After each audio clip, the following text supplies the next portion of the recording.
Welcome back to another edition of the Be Forever Cool podcast. My name is Rex Fortyfive, and today we got Nomad on Two Wheels checking in from somewhere around the world. Welcome to the show, man. How have you been? I'm good, man. I'm good. It's glad to be back. Absolutely.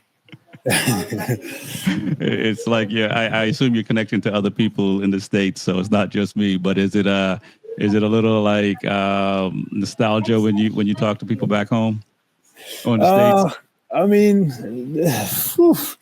I mean, sometimes. I mean, it can be a bit. It's so different, because Yeah. I've been, if I'm in South America, I'm constantly communicating in Spanish, and everything is just a bit different. And then now, yeah. So sometimes when I, go back to the roots back in the States, it's like, ugh.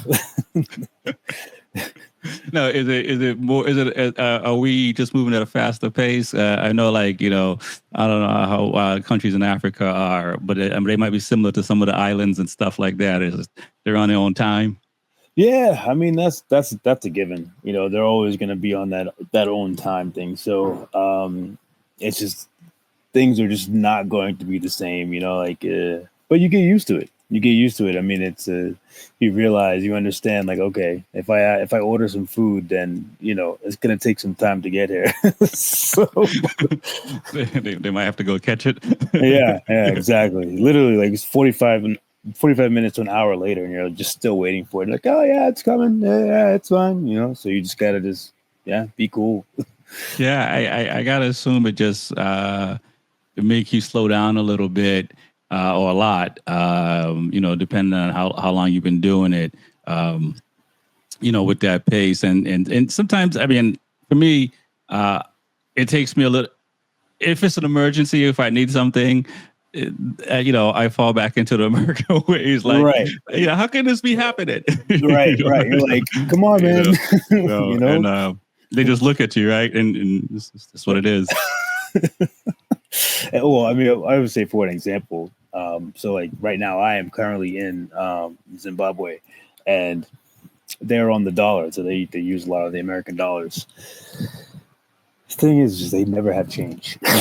Oh, no kidding. It's so annoying, but it's just it's just one of those things you just got to deal with, like. And then I think at one point I did kind of feel the American coming out, the Western coming out in me, because they just never had change. So I had to drop off like a huge $20 bill or $50 bill and rack up a bill that's like, close to it, so they can give me some change. So it's really, really annoying. So right.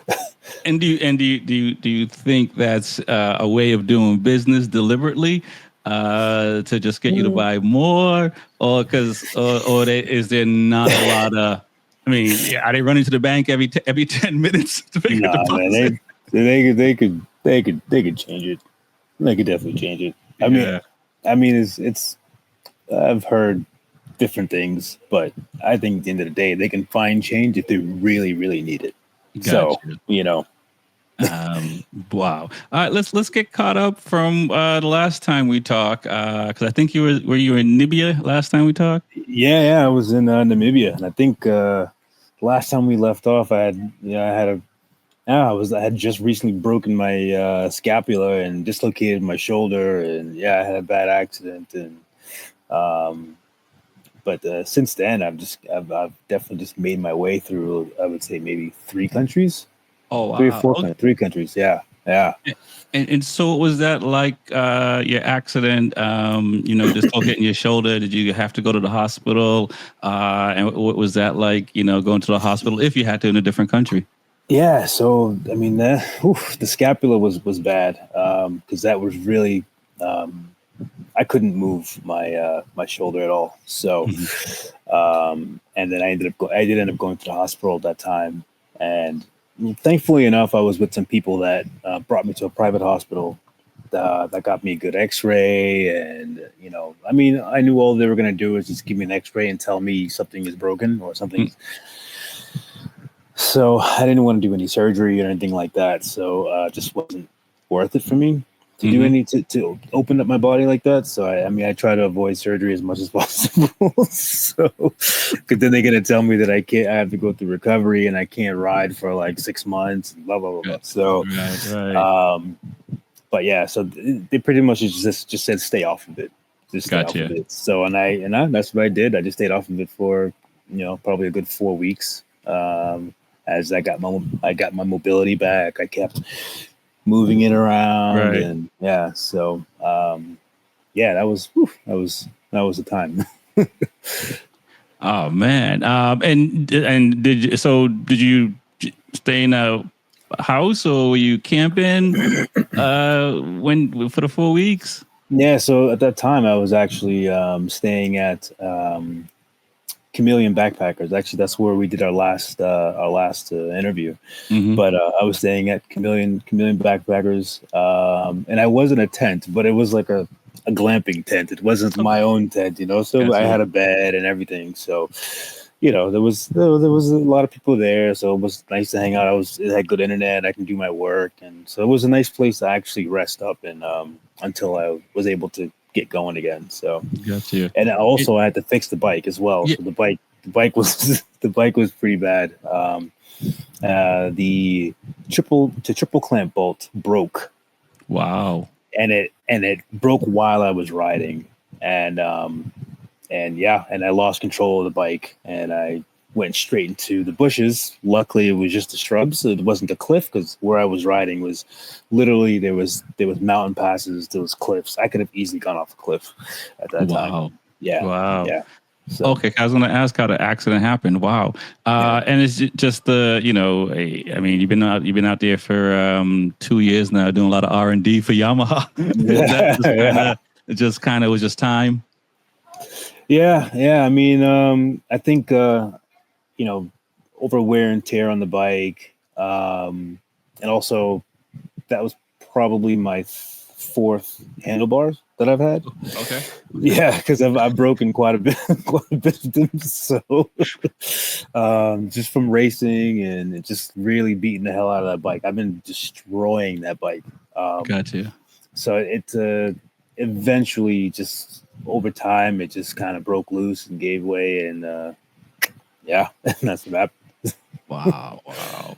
Yeah. And was that an aftermarket triple or No, it wasn't actually. That was the stock? the bolt was aftermarket though. It wasn't Ah, the original bolt, gotcha. because the threading.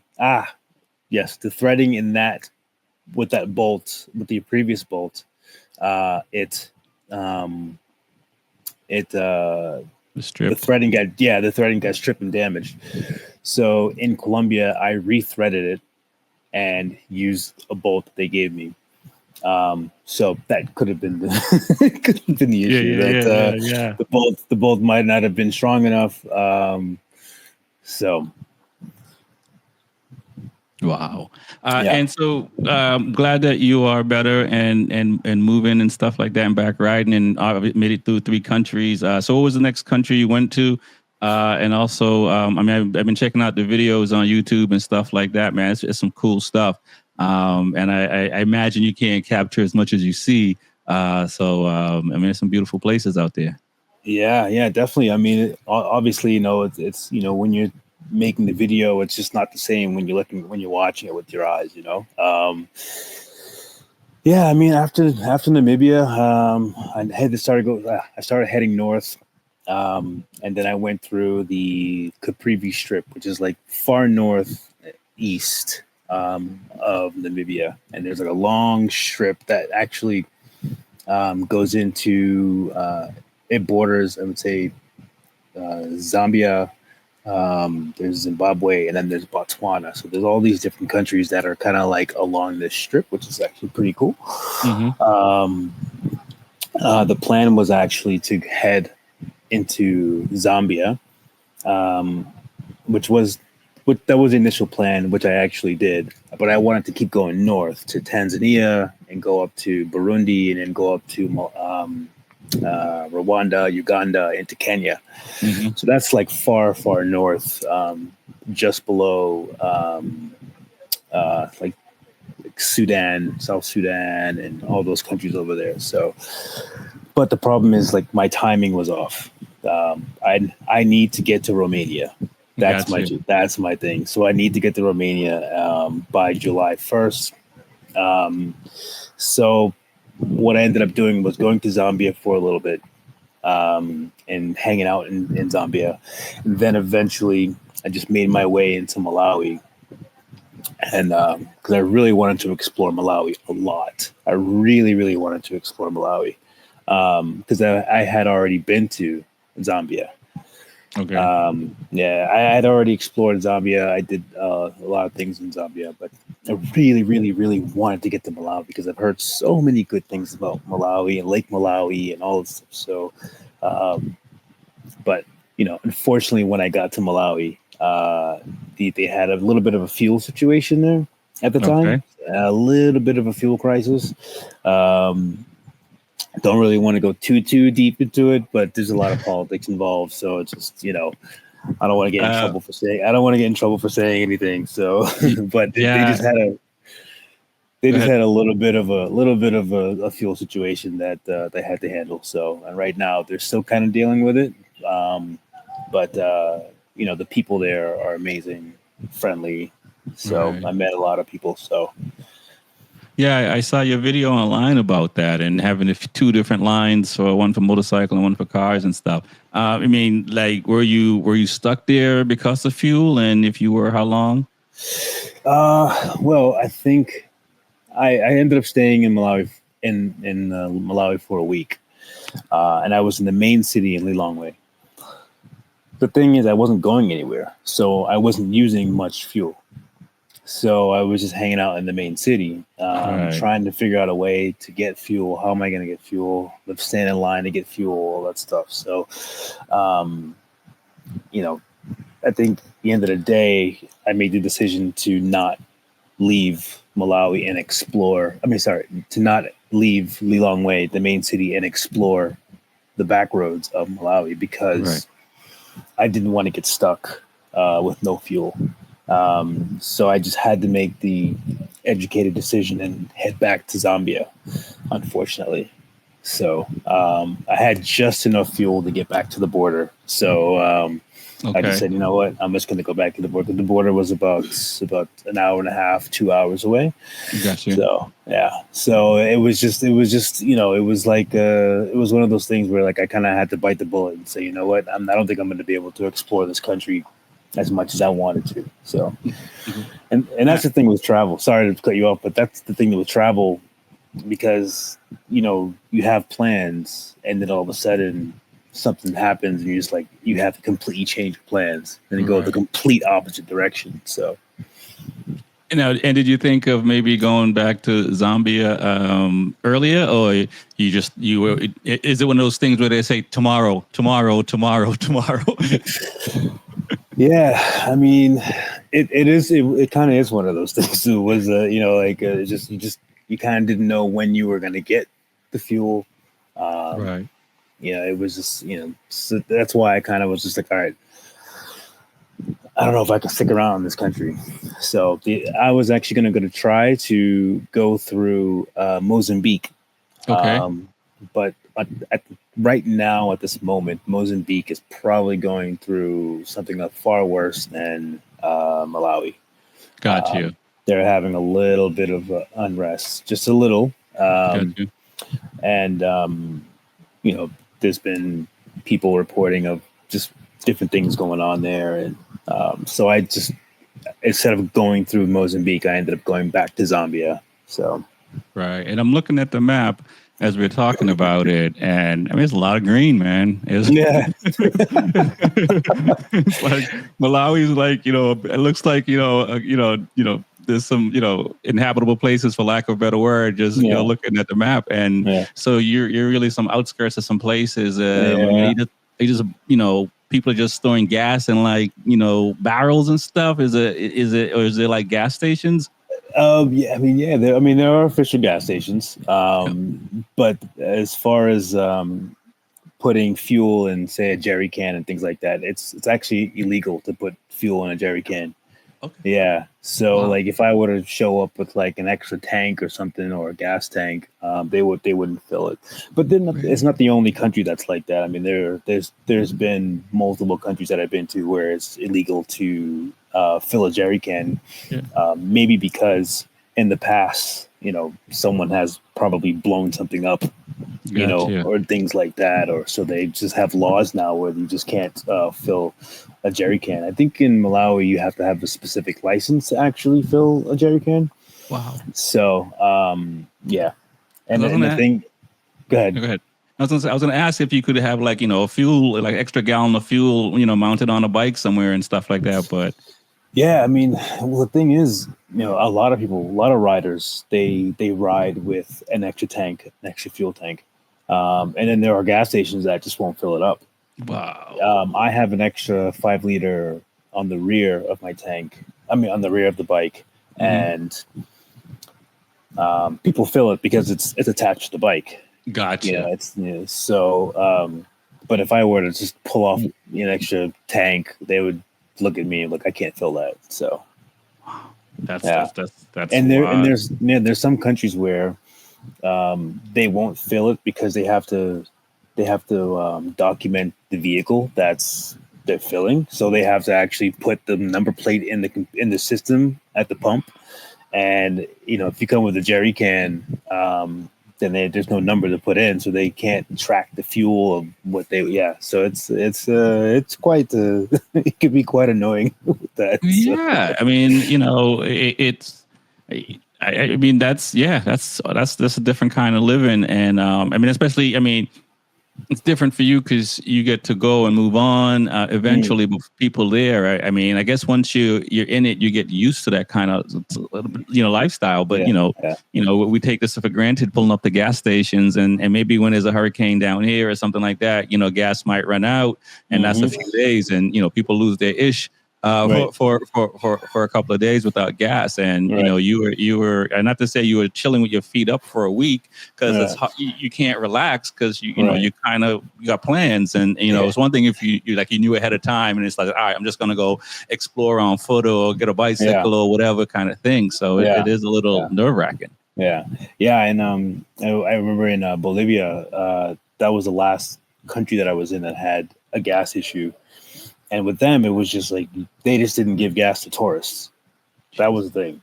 Like they just didn't give gas. They didn't give fuel to tourists, and what I had to do was um, walk up to the pump without my bike. So I had to park the bike around the corner and walk up to the pump, and they would go in the back and sell me like a Pepsi bottle that was full of something, and then have to buy it that way, I hope it and was a then 2 liter. yeah, exactly, yeah, and then just pour it in the tank. So because they didn't want to get caught selling me gas.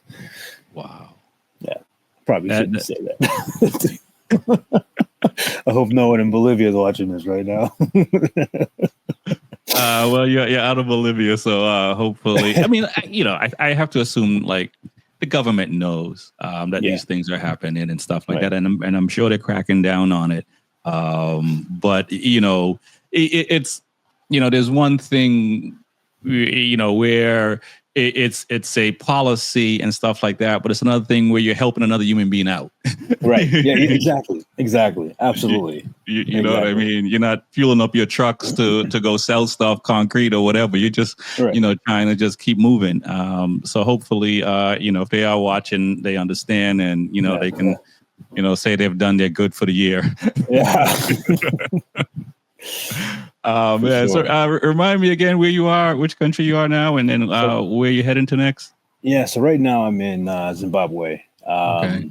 And this is my second time in Zimbabwe, and I really love this country. It's really, really. I mean, the people here are amazing, super friendly. I'm actually in Victoria Falls, which is quite touristy. Okay. Um, but it's very beautiful. Like the waterfalls are amazing. There's a lot of like game drives you can do. You can do tours all over this area. So there's really Hmm. cool national parks you can go to. Um, but yeah, I mean but the thing is, it is expensive. It's not cheap there. So, well, this area, this Victoria Falls, Right. because it's very touristy, and I think that just kind of goes with every country you go to. Um, the touristy areas are going to be a little bit pricier than when you go off the beaten path, and I think it's just it just kind of comes with the territory. of just being in a touristy neighborhood. So Right. And when you say touristy, is it more folks from like Europe? Where most of the you just I mean, obviously you're not asking everyone where they're from, but right. let's generalize I a little mean, bit. you do get a bit of a mixture of people. But I would say since I've been on the road and I'm in the like, I would say just since I've been in Africa, actually, the most tourists I've seen have been Germans. Yeah, Germans and Dutch. You Okay. see, those are probably the most that you would see. And then Namibia, it was just pretty much all German. Like Wow. everywhere it was just German. It's pretty much a German country. Every Yeah. like even people who live there, they're They're German. speaking So German. yeah, it's very interesting. And then when you learn the history of like why there's so many Germans there, you're like, oh, okay, yeah, okay, Gotcha. now I get Gotcha. it, you know. So, but There here, was a in mass exodus at one point from somewhere else. yeah, yeah, yeah. Yeah. But here in Zimbabwe, I mean, you definitely get a mix of different tourists here. Again, I've seen a lot of Germans and Dutch, Hmm. some Americans. I do see some Americans here. I would probably say I see a bit more Americans than I do in some of the other countries that I've been to so Right. far. Right. Hey, Um, have so you run yeah, into any? they're out here. They're out here. Have you run into any islanders yet?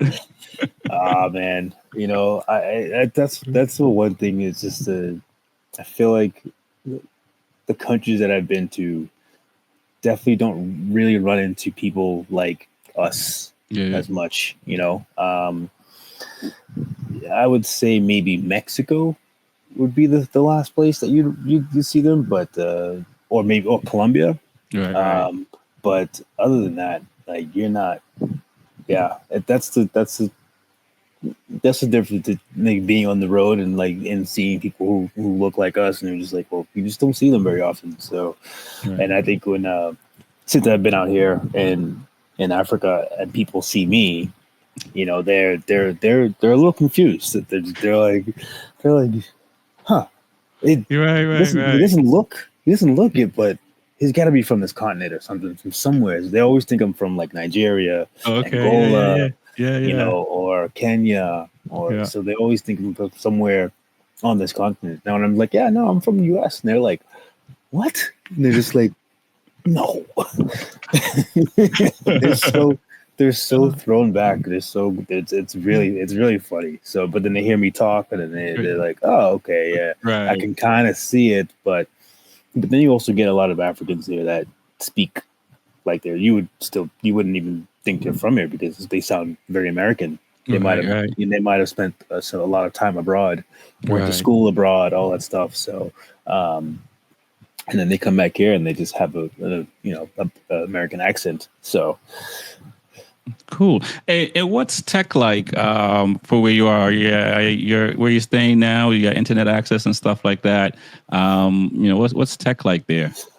it depends. I mean, the bigger cities, the internet is pretty good. The tourist neighborhoods, the internet is pretty good. Like right now, I'm in a really nice like internet studio where it's like a working space, and you can come in just work. And if you're a digital nomad and things like that, you can come in, use the internet, all that good stuff. So. Generally, I mean, right now where I am, Victoria Falls, the internet is pretty good as long as the power's on. So, that's, but I think most people have generators, just in case the power goes out. I mean, I have been in some places where, I mean, in Malawi, there was places where the power when it would go out. Um, Right. but yeah, I mean, even in Zambia, actually, in Zambia was really bad because where I was staying, they had a generator that was almost constantly going. Wow. So it's and then people would come to that backpackers and use their internet or use their electricity because at their house they didn't have it. You know, Right. I know that puts a um, strain on where you that place now. right? Exactly. So, but generally the internet is pretty decent. I mean, you just have to find it. Right. There are apps that will tell you. you know, they'll give you a description of the place, and the review will say, "Oh, the Wi-Fi is great here. The Wi-Fi sucks here. The Wi-Fi, So um, there's information out there on like how to find it. So Nice. And do you carry battery packs and stuff like that to charge your gear, or do you just charge it off the bike? oh yeah, so I actually have two battery packs. One charges my laptop. It can actually charge my laptop twice Wow. from the battery being completely dead. Then I have another one that I use just to charge my cell phone every now and then. But generally, I will use that obviously when I'm camping, and then when I'm in a place like this, like an internet cafe, I will just charge everything up, Gotcha. making sure everything is pretty much full. And with my cell phone in general, I have a quad lock, which has a built-in, you know, Battery. charger. Yeah, Yep. built-in charger. So my cell phone generally is always charged, especially while I'm riding. It's very important for me to have my cell phone charged while I'm riding because Right. I do use my GPS quite a bit. So I definitely need to have my phone going, and I've had my phone die on me while I'm riding, and it's just like now I have to rely on a paper map that I don't have. So, Yeah. you know, So as you say that, I remember, back in the day when I used to travel and there was no GPS in cars yet. I used to use Microsoft Map, and I used to download the directions. I'll save it on my computer and just have it up in the car so I can, if I need it, pull it up, kind of thing. I mean, is it possible to save some digital breakouts and stuff so that way at least if the paper gets wet? Honestly, man, I wish I could say yes to that. The only thing I have is my Garmin InReach. Okay. Which is like I don't know if you know what those are, but it's like a little device that has like SOS button on it and everything. Yeah. But that actually has a built-in map, a digital map, and that's always charged. I always have that, and it's always charged. If ever something were to fail, I could always fall back on something like that. Yeah. But it's also very difficult to actually navigate with that map because it's more for hiking.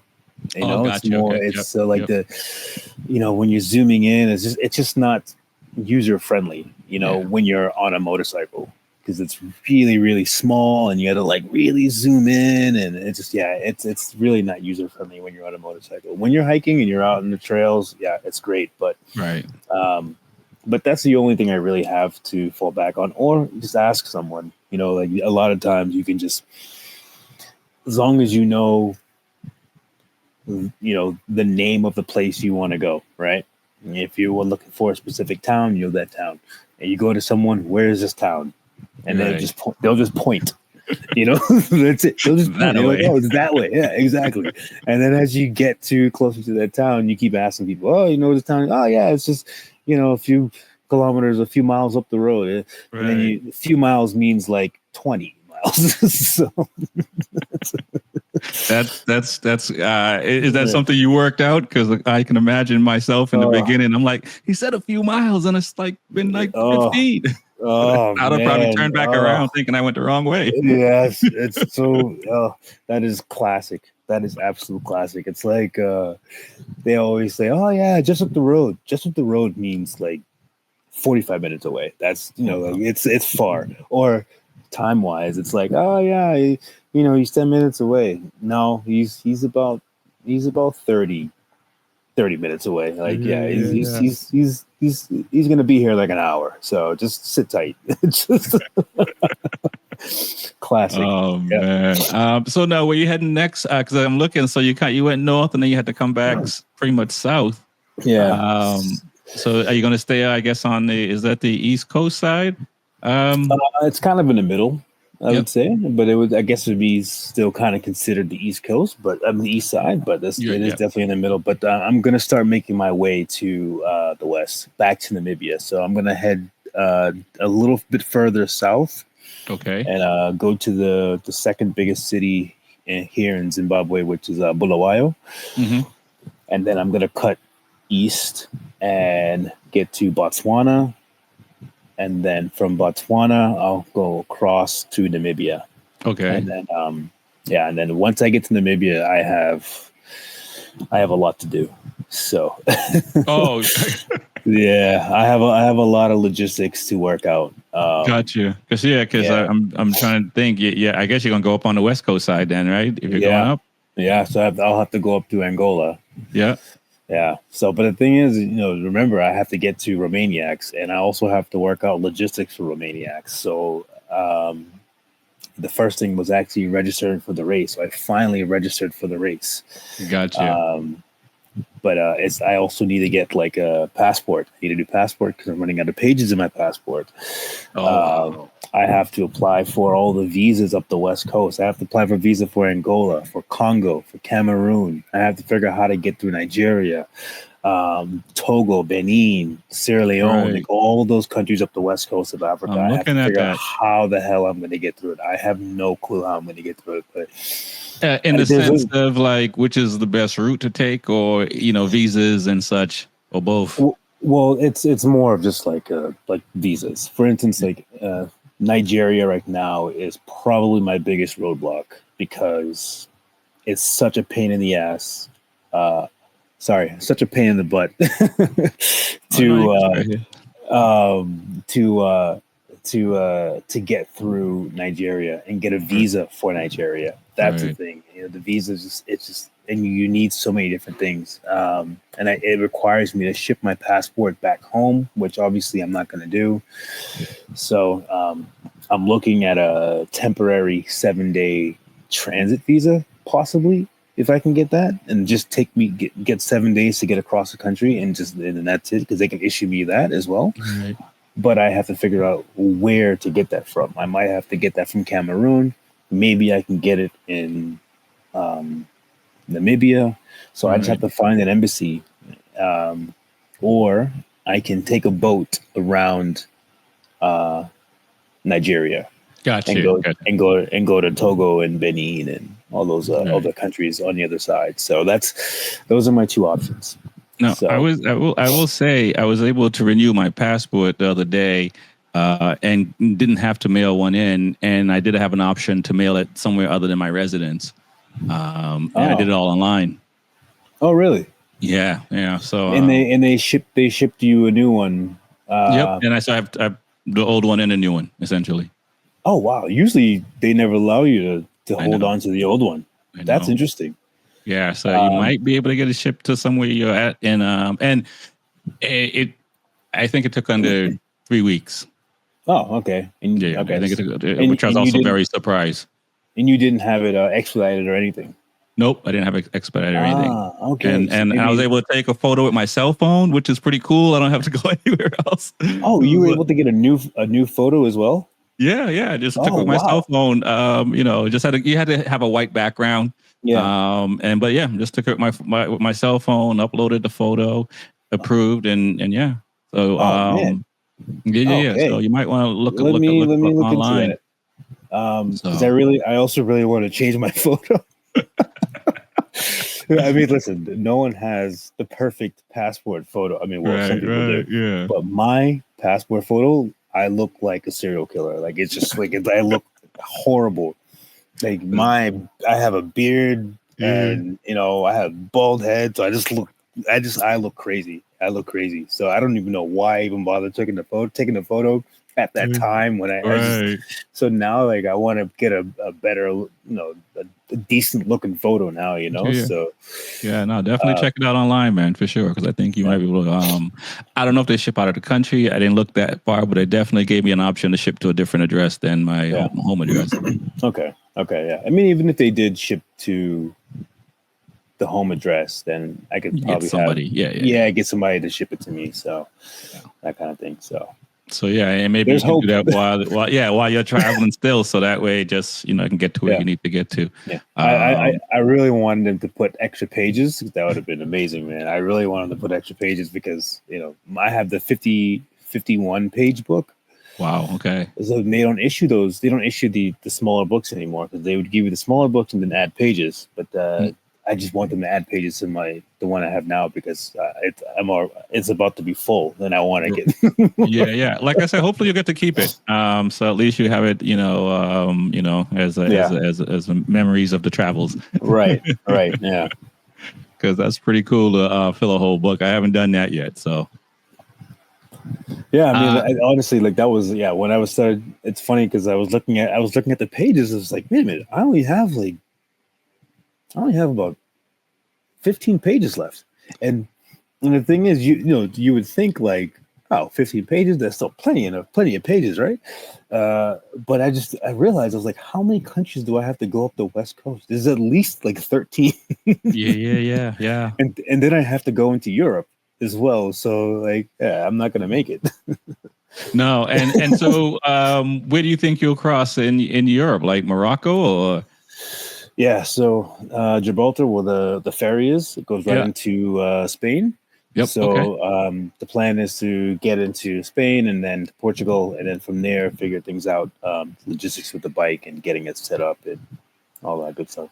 And wow, when you said you had to get the date is July after you just said all those things you have to do, I don't know if you have enough time, man.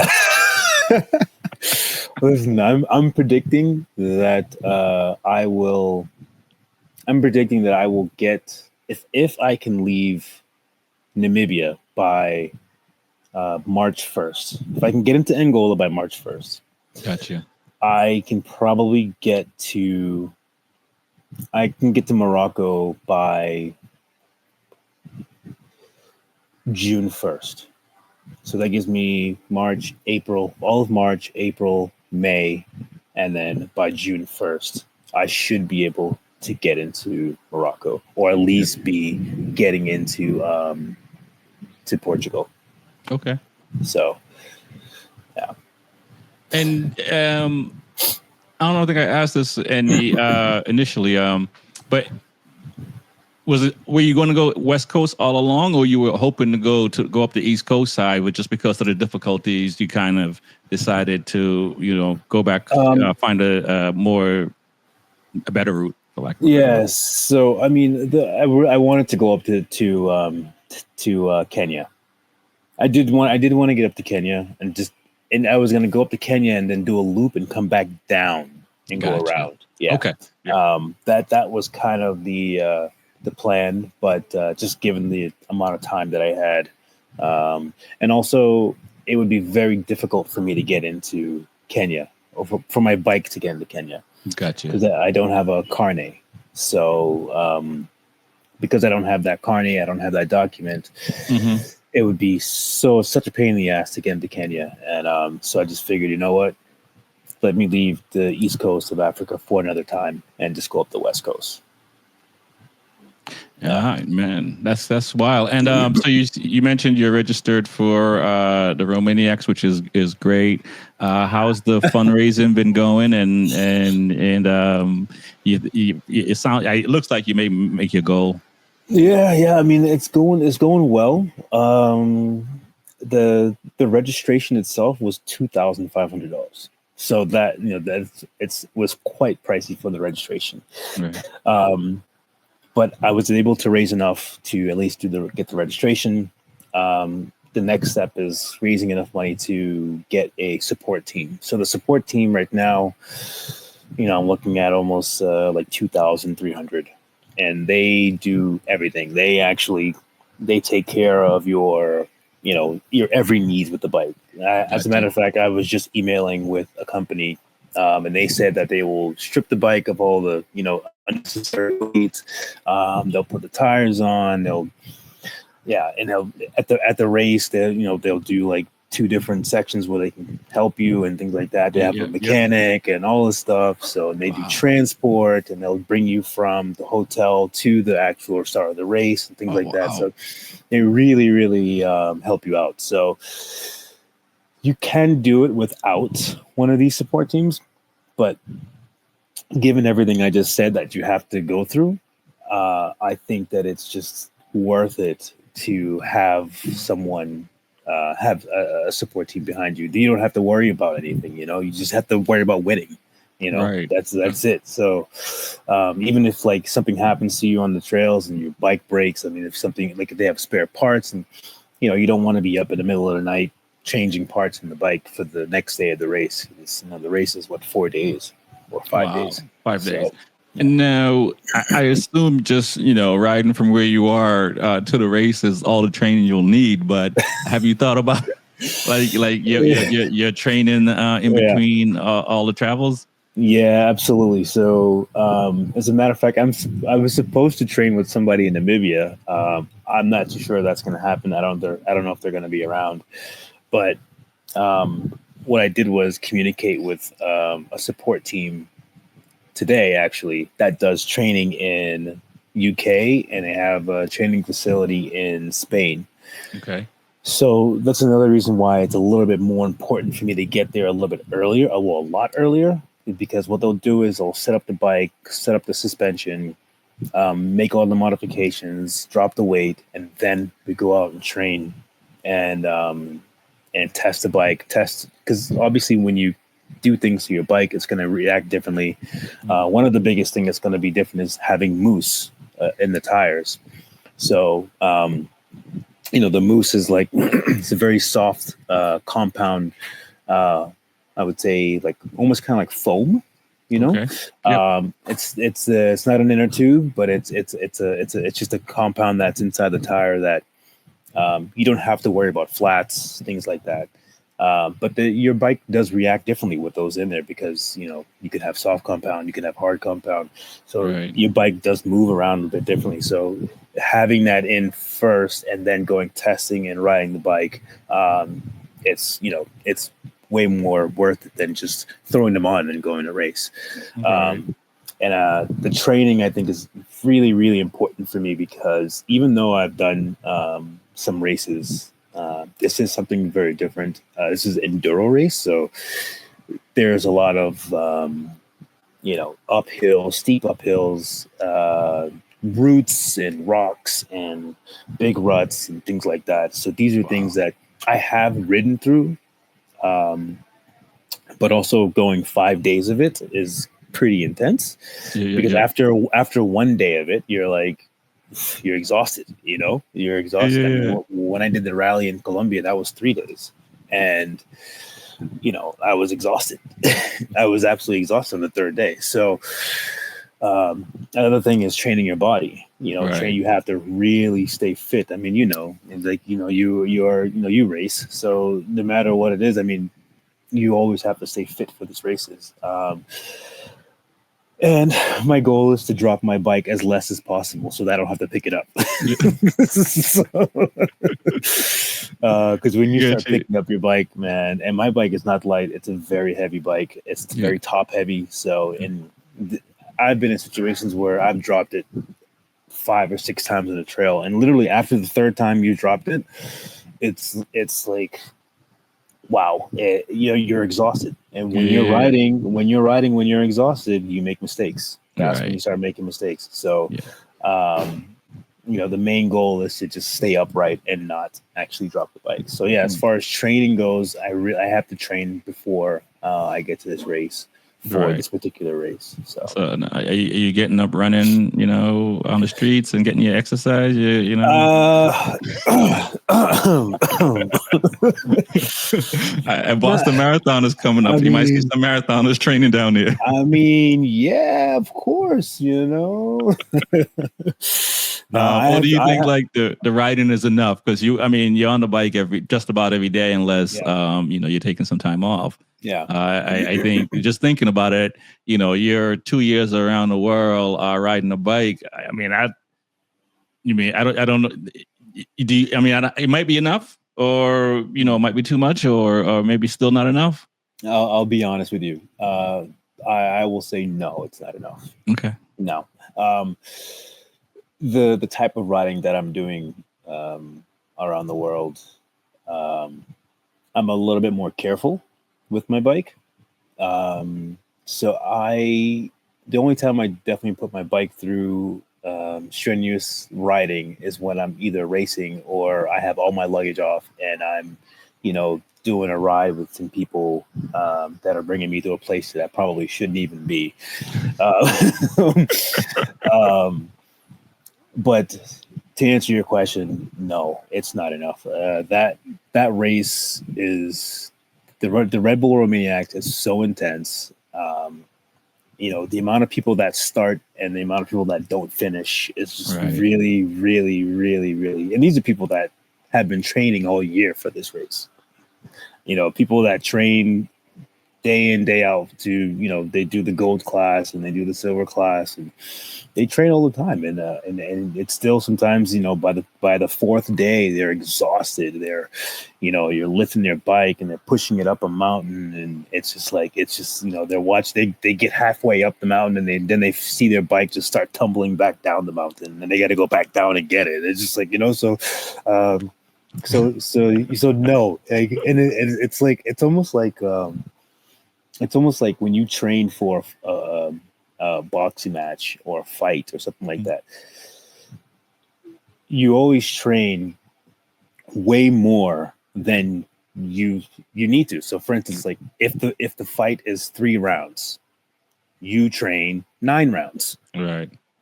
Because in that fight, your heart's going, all that stuff, your adrenaline's pumping. And in that time, it's going to wear and tear on you. And it's not going to be like practice. It's never like practice. It's never like practice. It's never like practice because your mind is creating more pump because it's race day. So you have the nerves, you have all that stuff. You're nervous, and that stuff wears down on you. That mental wears you down. It makes you tired and things like that. So that's why it's very important to breathe and to relax, on race day or on fight day, or it's very, very important to keep you calm, keep your nerves, because if you get riled up, it's just going to drain you. Right. And it's going to be over real quick. Exactly. Whatever it is. But, that's the kind of thing that comes with experience. You know what I mean? So that, fight or flight mode and being prepped and stuff like that. I remember in the beginning, I used to get fatigued really quick. And a lot of it was just because I was just out there riding tents. And I do a better job of relaxing these days than before, and I see the difference in energy I save. Not on top, and then you add training to that and stuff like that. So it's interesting, man. Well, I'm looking forward to talking to you again. How is the bike? I mean, besides, is everything good on the bike now? Oh man. My bike is beat up, man. Oh, wow. She's beat up. This is why, when I get to Europe, there's a lot of parts that I'm going to have to order. This is also part of the, the fundraising and, being able to get the part to put the bike back together. My bike is being held up by zip ties. Literally. Wow. Yeah. There's zip ties everywhere on my bike. It's actually quite funny when you look at it up close. You're like, dude, you got zip ties all over this thing, man. I guess you got a pack of zip ties with you. Assorted set. Oh man, I got this. Yeah, I got the assortment. I got the short ones. Oh man, I got the heavy duty ones. Yeah. It's quite intense with the zip ties. So, but motor wise, the motor is good. I take care of the motor. I do most of my own work. I just did the valve clearance on it.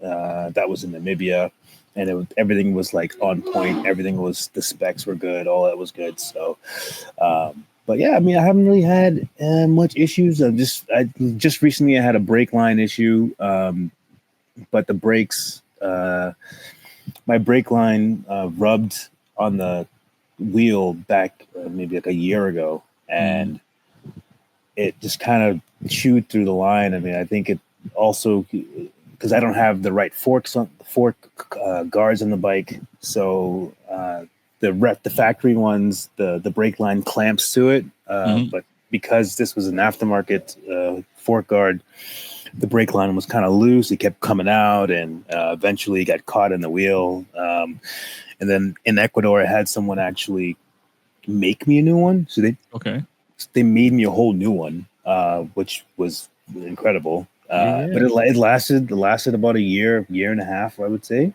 And I think it just finally gave way. Right. And then all the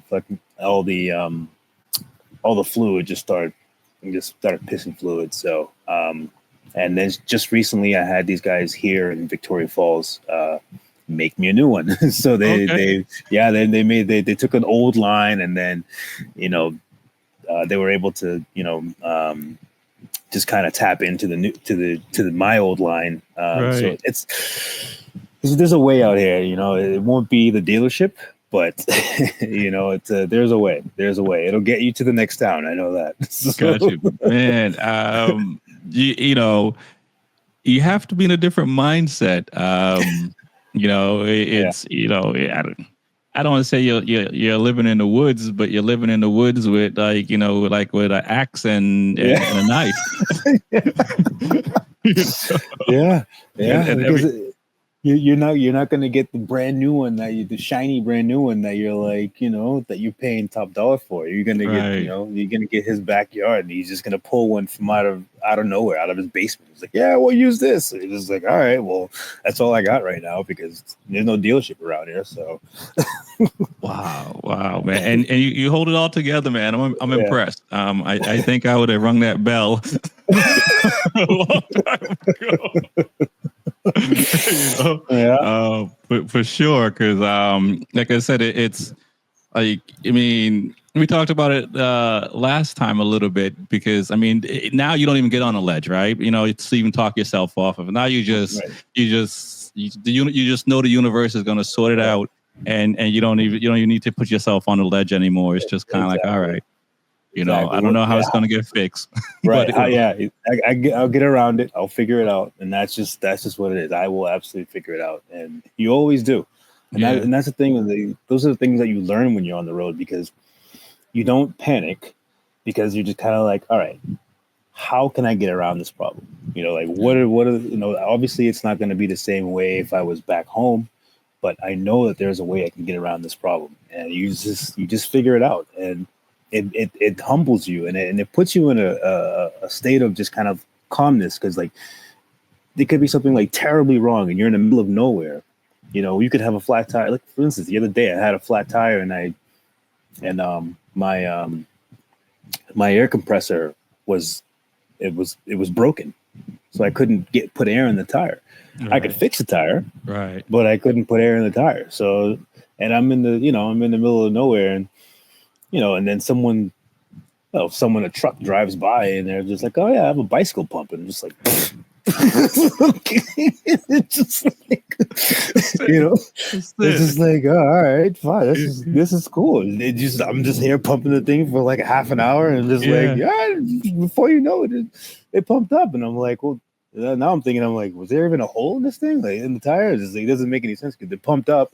And I don't know what happened. It just maybe a slow leak or a little probably in the rim. Yeah, I think something happened, and it had a slow leak in it, so I had to double check that. But so it was good. As I say, the cool thing is that the person waited while you pumped your bike up too, right? Chances are he probably didn't have anywhere to be so soon, so he's probably just driving around looking for people like me that need to to pump in his tires. It's a different hustle, right? Yeah. I mean, I guess, how would you summarize some of these folks that are, they don't, quote unquote, regular 9 to 5, their hustle is they're going out and they got to make money, and they may not know how, but they're out there every day. They might go with their truck and pick up some trash or something, or they might, and then they break it down and bring it to the market, and they sell things to the parts and to the auto shops and all this stuff. So, I mean, everyone has their own hustle out here, and it's like, you do have your 9 to 5ers, that people that but then you have people that just wake up in the morning and, all right, well, I'm gonna sell this today, or I'm gonna do this today. So, you see them walk down the road with like chickens on their back, like 3 chickens hanging by their feet, and they're like, well, they're standing on the side of the road like this with chickens hanging. They're just like, well, this is I'm selling these chickens today, so that they'll stay there all day, trying to sell these 3 chickens. So Yeah, dude. I'm grateful for being in the States. Is all I got to say. And I don't take it for granted. I did once upon a time. I'm not gonna lie. yeah.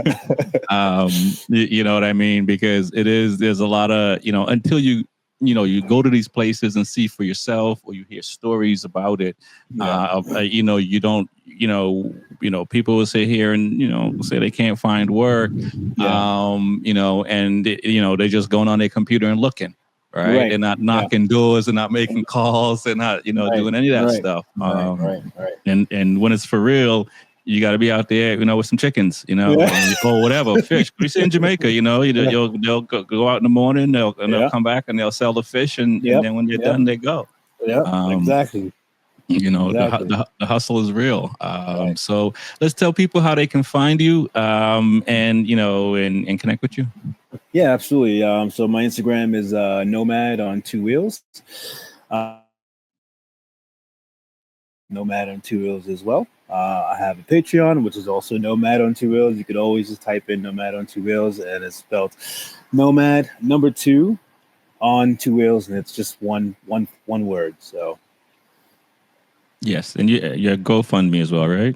Yeah. So I have the GoFundMe as well. So yeah, absolutely. If anyone wants to support, if you want to pitch in, be more than that would be absolutely amazing. But if you also want to cheer from the sideline, and subscribe to my YouTube channel, and also follow me on Instagram, that also helps too. So there you have it, people. I want to thank you for coming on NomadOn2Wheels. My name is Rex 45. It's the Be Forever Cool podcast.